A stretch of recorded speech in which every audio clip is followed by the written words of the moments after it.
Hey, what's up guys? This is Anthony from Anthony's Customs, and for this review we are doing a viewer requested figure, which I think I've reviewed before. I'm pretty sure I have, but I don't mind reviewing it again because it's been a long time, and it's one of my favorite Marvel Legends figures ever. This is the Marvel Legends Colossus figure.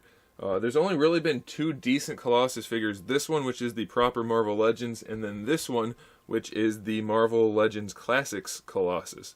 And the reason I have this here is to show you that they're very similar, and so that you guys are aware of the two different options, but also to point out the fact that this one on the right has a much more chrome looking paint job, which would have been ideal for the Legends version of Colossus, and it's also one that you might want to pick up just to have on hand. But the review is going to be for this one, the proper Marvel Legends Colossus figure, so let's take a look at him. He stands roughly 7.5 inches tall, which makes him roughly about 18.5 centimeters, something right about there. And the reason I like this guy so much is because he's completely unique. He has all new sculpt, obviously, and there's so much effort put into him. Sure, we have some issues that all of the Toy Biz Legends had in the quality control department. Some of the paint is not the best, but they tried to put it on there. It's not like it's a remold of another figure that's already been out with a minimal paint application that failed. This guy has a lot of paint on him, and most of it is pretty good. All of the yellow parts have this orange shading. You can see it along the chest here. You can see it on the knee pads down here. The line work on the knee pads is pretty good for the most part. The line work up here is pretty good for the most part. The entire body has paint on it. All of the metal parts do. It's such a quality figure aside from the quality control. I know that sounds weird, but hopefully you understand what I'm saying. They put a lot of effort into making this figure as good as they could.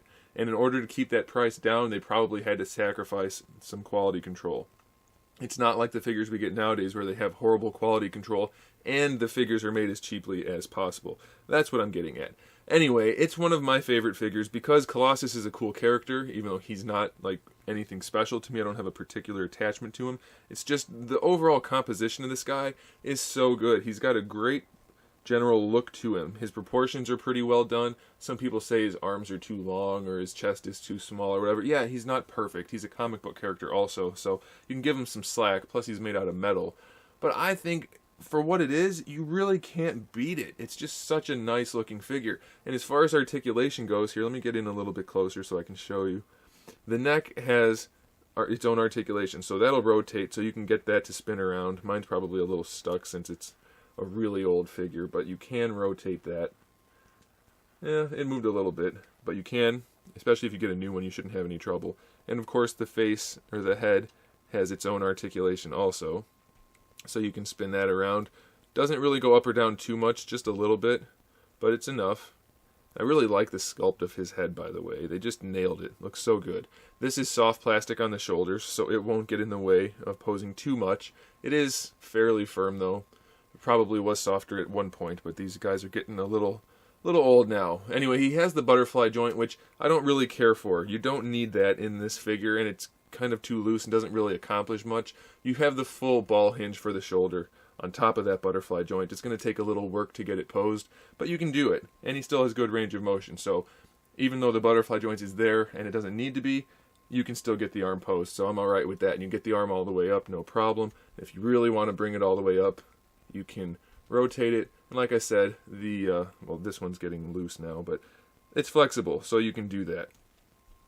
As far as the bicep swivel, it works just fine, no issues there. Single jointed elbow, which was common on the thicker figures back in the day, and now it's even common on thin figures, so it's not that big of a deal. But you get about 90 degrees. The wrist has a swivel and a hinge, and we have a swivel for the thumb, or a pivot, whatever you want to call it.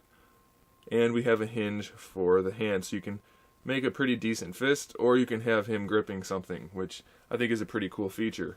He has a really solid ab crunch. It works really far forward and pretty far back also. So really nice range of motion there. They carried the paint up throughout.